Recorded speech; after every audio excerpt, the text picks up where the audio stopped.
네, 국민의힘 배현진입니다. 장관님 오랜만에 오늘 뵙는 것 같습니다. 네, 감사합니다. 예, 지난 그 여름 그리고 그 휴가철에 저희가 아마 그 쿠폰 때문에 굉장히 또 문체부가 어려움을 겪으셨던 걸로 제가 생각을 하고 있습니다. 그 내년 예산을 보니까요, 당시 저희와 많은 그 질의를 나눴던 영화 관련 쿠폰 예산은 배정을 하지 않으셨더라고요, 장관님. 네. 맞지요? 가만히 있어라. 영화 쿠폰 관련해서는 배정을 안 하셨더라고요. 영화관 안 돼 있는가? 아, 영화는 빠졌다고 그러네요. 예, 예. 네. 달리 이유가 있으십니까? 굉장히 주력 사업으로 올해 추경까지 해서 글쎄요. 하셨는데. 아무래도 이제 영화 쪽은 대체적으로 코로나 이 상황에 따라서 좀 나아지게 되면 그것은 훨씬 더 수요가 쿠폰 아니 다른 데도 열악한 데 좀 지원하는 것이 낫지 않을까 예, 그런 예. 판단을 했던 것 같습니다. 그 코로나 상황 때문에 밀접한 그런 상황 때문에 좀 일단 다른 데로 배분을 하시겠다라고 말씀을 주셨는데요. 반면에 그 이제 연말 연시 특수를 이제 아마 보신 것 같아요. 지난 4일부터 숙박 쿠폰은 더 이제 100만 장의 쿠폰을 발급하고 열심히 더 하겠다라고 이제 사업에 관해서 문체부가 밝히셨고, 실제로 여기에 관한 예산도 더 증액을 하셨습니다. 맞습니까? 네, 그렇습니다. 예. 코로나 단계가 이제 완화되고 상황이 전보다 좀 나아진 것 같다라고들 국민들도 많이 여기시지만, 질병청에서는 여전히 그 코로나 상황을 예의주시하고 관리하겠다라고 말씀을 하셨는데요. 100만 장의 쿠폰이 모두 소비되면 우리 4인 가구 기준으로 약 400만 명의 인구 유동이 국내에서 이루어지는 거죠. 네, 4인 가족이면 그렇게 되겠죠. 예, 예.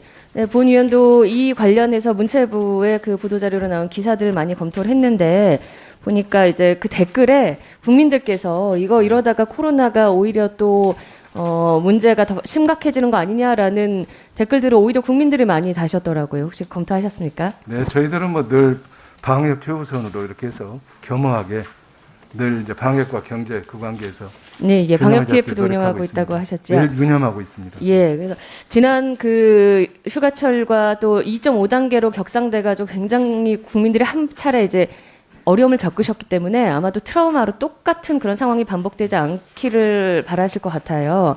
그래서 문체부가 이 숙박 쿠폰을 발행한다는 것에 대해서 사실은 관광산업의 그 진흥하라는 아주 좋은 그 목적이 있지만 국민들이 일단 공포감을 먼저 가지신 것 같은데요. 제가 이제 유의미하게 봤던 것 중에 혹시 문체부가 선택적 방역을 하는 것은 아니냐라는 댓글도 있었거든요. 그 TF팀 잘 가동되고 있습니까, 장관님? 네, 선택적 방역 어떤 개념인지는 모르겠는데요. 저희들이 철저하게 중대본이랑 같이 하고 제자차량해서 예, 예. 정말 뭐 기본적인 방역 수칙은 물론이고 또 저희들이 점검도 나가고 또 예방 인력도 배치를 하는 등 굉장히 노력을 철저하게 하고 하셔야 될 것 같습니다. 실제 그렇습니다. 그 휴가철에 제주도에서 확진자 발생했고 많은 접촉자가 또 발생해서 논란이 됐던 적이 있는데요. 있습니다. 네. 방금 말씀 주셨던 그 영화 관련해가지고 이제 TF팀이 움직인다고 하시지만, 제가 그 이후에 이제 후속 조치 차원으로 당시 용산 CGV 그 확진자 발생하고 폐쇄 조치됐던 거 기억하시죠? 8월 22일에. 그렇죠. 네, 네. 예, 그때 TF팀이 어떻게 관리를 했는지 좀 파악을 했습니다. 용산구청과 관련해서. 그런데 당시 그 확진 환자가 그 영화를 함께 그 봤던 인원이 352분이시더라고요. 한 공간에서. 그리고 이분들이 이제 팝콘까지 먹으면서 팝콘을 드셨다라는 것은 마스크도 벗고 이제 영화를 2시간 넘게 관람을 하셨는데, 여기에 대해서 이제 문체부가 혹시 확인을 하고 후속 조치를 하셨을까 한번 검토를 해봤습니다. 그랬더니 352분 중에서 단 9분만 검사를 받으셨어요. 여기 검토하셨습니까, 이 점?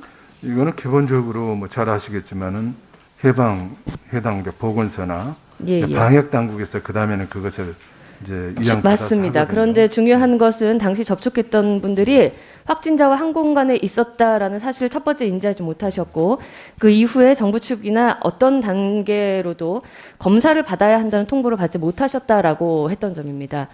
물론 내년 이제 영화 쿠폰 그 발행을 안 하시기 때문에 여기에 대해서 얼마나 이 위험한 상황이었는지 이제 더 인지를 잘 하고 계실 거라고 생각을 하고요.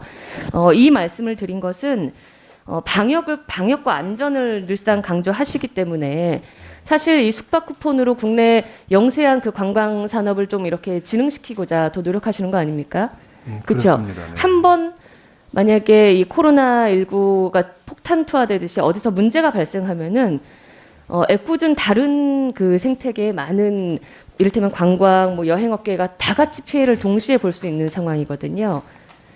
그래서 아주 좁은 공간에 있었던 영화 그 안에 있던 공간에서 여태까지 352분 중에서 9분밖에 그 코로나 검사를 안 하셨다라는 것, 그것을 문체부에서 확인조차 안 하셨다는 것에 대해서 저는 상당히 좀 우려가 있습니다, 장관님.